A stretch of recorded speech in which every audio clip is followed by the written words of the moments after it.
Kaixo berriz ere, oraingoan Mikel Albizu edo Mikel Antza idazlea daukagu gurekin eta En País Extraño bere azken liburua aurkeztera dator. Arratsaldeon, Mikel. Arratsaldeon. Zer moduz? Ondo. Azkenean ere pixkate liburu aurkeztera zatoz, igual urduri zaude? Ez bereziki. Igual urduri telebistan agertzeagatik, baina liburuagatik ez. Normala den bezala. Hasiko gara nire duzu? Bai. Kaleratu berri duzune azken liburua, gutxi gora bera, kontigu ze pixkat ere jendeak ezagutzeko zertaz doan?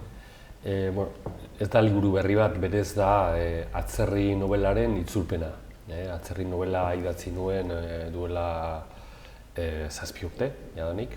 Eta nobela hori da autofikzioa deitzen zaion zerbait, beraz da pertsona bat, kartzelan dagoen pertsona bat, eta bere gogo eta batzuk egiten ditu, bere bizitzari buruz, bere iraganari buruz, ikusteko bereziki idazlea zen, eta nola utzi zion idazteari.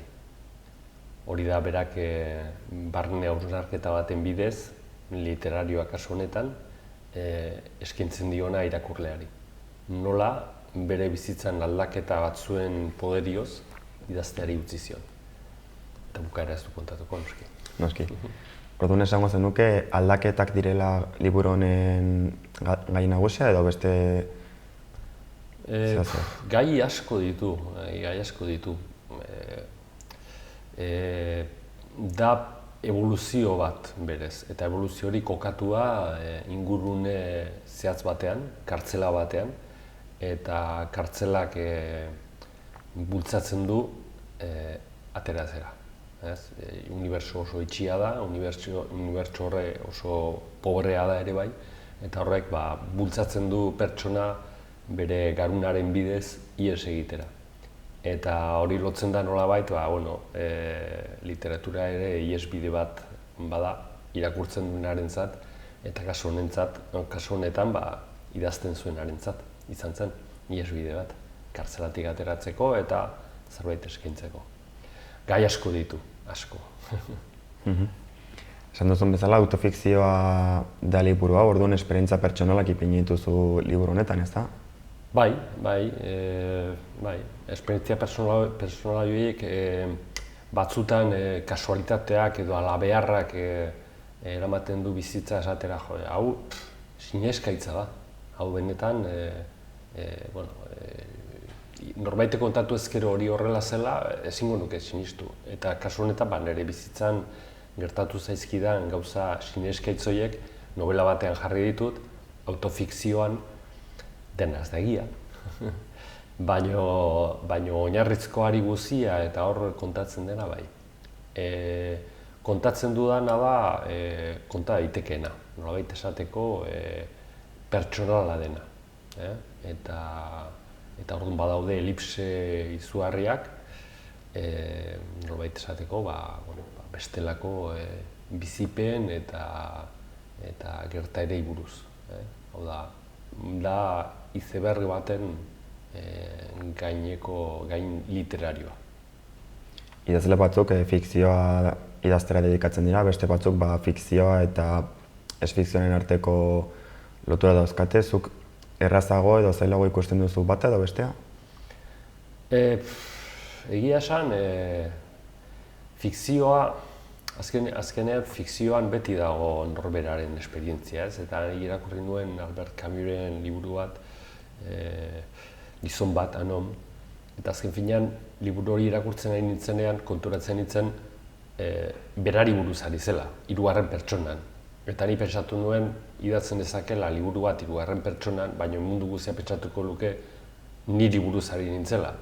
Eta orduan zara, zertarako irakurleari eman horrelako lana niri buruz ari naizela esango dio zuzenean, eta agian horrek errestuko ditu. Gero, morboa dago beti, liburu baten atzean, eta hau egia izango da, ez da egia izango, bere esperientzia izango da, ez da izango, ez. Eta orduan, lehenengo pertsona dago, eta horrek permititzen du ere bai, memoriak dituen aulade guzti horiek edarrestera. Norberak bere bizitzari buruz gogoratzen dituenak ez dira ziur aski gertatu ziren bezala. Baina behin idazten dituenean horrela izan ziren. Halaxe da bai. Lehen komentatu duzun bezala, atzerri liburuaren itzulpena da hau, zer dela eta animatu zara itzulpena egitea gaztelaniara? Ez naiz animatu ninduten eta da, nik ez nuen nahi, berez ni pentsatzen dut atzerri euskeraz idatzi nuen eta euskerazko liburua da eta euskal irakurrentzat eta badakit Euskal Herrian, Euskal Herrian badago egoera linguistiko berezi bat, horri ere referentzia egiten dio liburuak, erabiltzen ditudalako nagusiki euskara, baina frantsesa ere agertzen da eta gaztelania ere bai agertzen da. Euskaldunok, ez guztiok, baina euskaldun batzuk bi hizkuntza manejatzen ditugu eta beste euskaldun batzuk beste bi. Euskara gaztelania, euskara frantsesa. Kasu honetan niri bizipenengatik edo nire biziagatik tokatu zait hirurak Euskal Herrian hitz egiten diren, nagusik hitz egiten diren hiru hizkuntzak menderatzera. Eta orduan modu natural batez hiru hizkuntza horiek agertzen dira eleberrian, ez? Nik uste nuen eleberria ezin zela itzuli beste hizkuntza batera, gaztelaniara konkretuki edo frantsesera. Berez euskaratik sortua delako liburu hau. Italierara itzultzea proposatu zidaten, eta eginda dago, italierazko itzulpena duela urte pare bat edo hiru, eta egokia iruditu zitzaidan Euskal Herria ezagutzen ez duen jende bati Euskal Herriari buruzko ikuspegi bat emateko. Geroztik etorri zen gaztelaniazko proposamena. Nik ez nuen nahi, azken finean, irakurri nahi duenak liburu hau, euskara ikastea dauka edo euskalduna baldin bada, ulertuko du eta bestela konbentzitu ninduten azkenean, arrazoi modu desberdinetaz, eta nik itzultzerakoan nire buruan zegoen Uruguaiko irakurle bat. Hau da, ez Euskal Herriko bat. Orduan, horri zer nola erakutsi Euskal Herria zartzen. Gero badakit, Euskal Herrian gehiengoak ez dakiela euskara, irakurri ere gutxi irakurtzen da euskaraz, eta orduan modu honetaz ere euskaldun batzuk, euskal herritar batzuk euskal literaturan egiten denaren oihartzun bat izango dute. Zergatik ez, urte desente pasatu dira, 7 urte argitaratu nuenetik, nik dana dela euskaldunei, euskara irakurtzen dutenei, aholkatuko nieke jatorrizkoa irakurtzen. Itzulpenak beti galera badakarrelako, euskeraz pentsatutako liburua da, eta orduan ez dakietenek, noski. Esatet orain euskarazko telebista baten ari gara eta kontraesankorra izango litzake En País Extraño irakurtzea euskaldunek. Atzerri irakurri zazue, ze hori da jatorrizkoa. Eta jatorrizkoa itzulpena oso nahi izan da edo ez izan da edo enlakoa gehiago balio. Pena merezi du azkenean. Pena merezi dula. Zer? Euskaraz irakurtzeak. Bai. Nik dudak gabe euskaraz irakurriko nuke. Edozein liburu jatorrizko euskarazko baldin bada eta frantses batek frantsesko irakurri beharko luke eta gaztelaniazkoa gaztelaniaz, nire ustez. Esango zenuke, obra honetan zure beste literatura honetan ageri diren elementuak ageri direla honetan ere? Bai, ageri dira bi zentzutan gainera. Alde batetik, nik nire ibilbide literarioan bi fase oso desberdin izan ditut, bada 87 arte esango dugu, oraindik ere sasian edo ihes egin behar izan ez duen arte, idazlean nintzen, gero errepresioa iritsi izan nire bizitzara, eta orduan eskutatu behar izan nintzen, eta hor dago beste bizitza bat. Eta gero behin atxilotu nindutenean, 17 urte eta gero, berriro lotu nintzaion idazketari. Orduan, daude bi aldi oso desberdin nire bizitzan, bada literatura, fikzio bezala eta bizitzari literaturaren bidez ikusteko begirada hori. Eta bigarrenean, nire ingurunea kartzela izanik, kartzelatik idatzitako literatura izan da, eta orduan kartzelari referentzia handia egiten diona, bai bakar mortuko kronika batzuk ziala, bai Zeta Berbi antzerki bat, eta bai ospitalekoak eta eta atzerri, hor kartzela agertzen da. Baina atzerrin bereziki egiten zaio referentzia zuzen ere aurreko aldi horri. Hau da, idazle huts nintzen aldi horri eta bertako referentziak eta agertzen dira etengabe. Orduan, bai, hontan hau da pixka bat globala, nire azken aldikoa eta hasierakoa. Esango zenuke zure obrak zure gogoeta pertsonalak plazaratzeko medio bat direla herritarroi? Bai, azken finean idazterakoan norberak hausnartzen du, norberak ikuspegi bat dauka,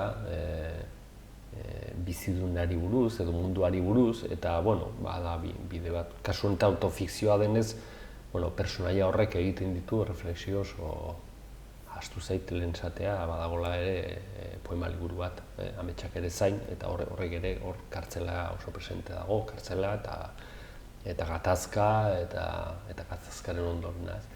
Beraz, bai, balio du, esateet hori zen bereziki poema liburu horretan besteetan baino hausnarketa gehiago agertzen delako, gaur egungo edo iraganari buruz eta gaur egunari buruz. Komentatu duzun bezala, ez bakarrik novelak edo obrak eleberriak hitz izan ditu, baita ere antzerkia. Esango animatuko zinateke berriz ere antzerki obra bat idaztera edo oraindik ere ez daukazu intentziorik?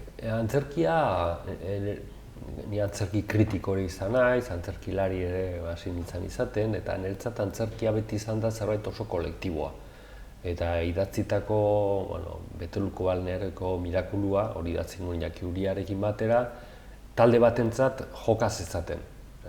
Zen oso gauza puntuala eta konkretua da. Nik antzerkia idaztea behintzat horrela kontzebitzen dut.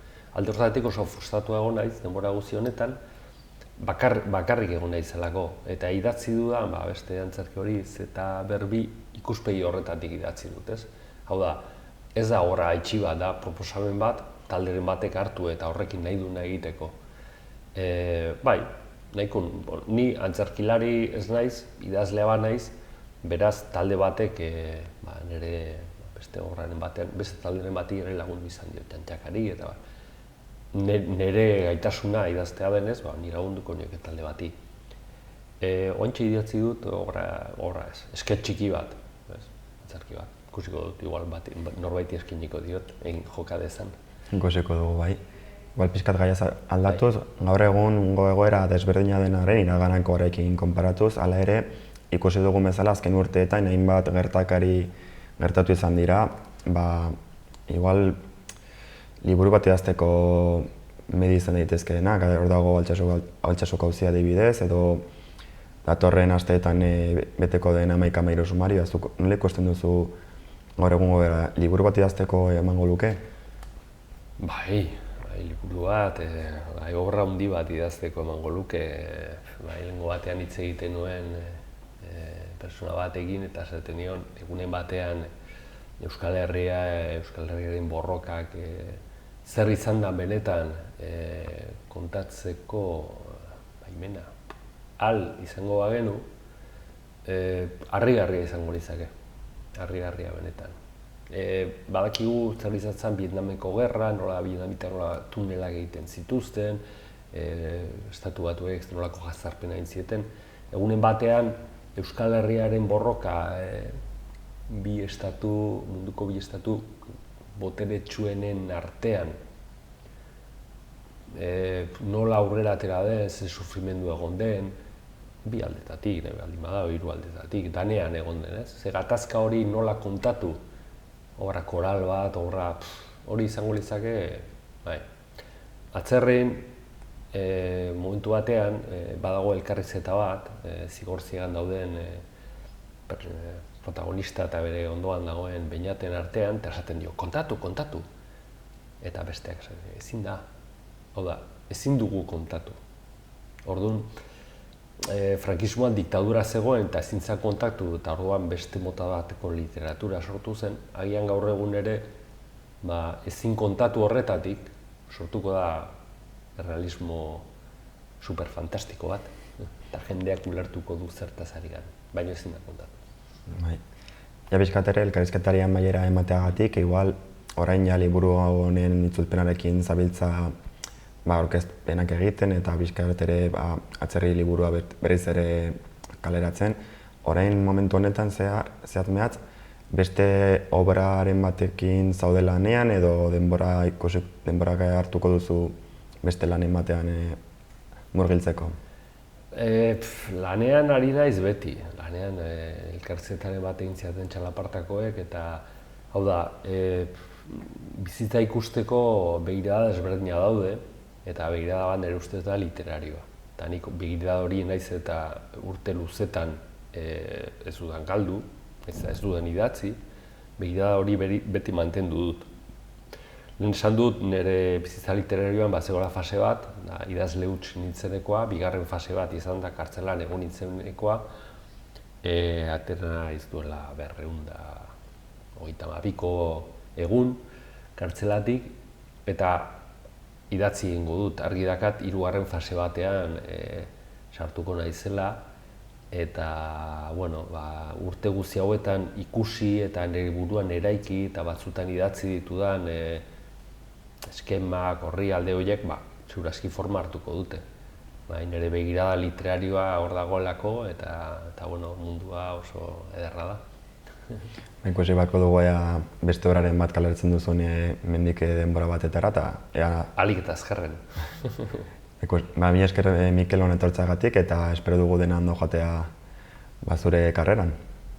Mila esker zuei.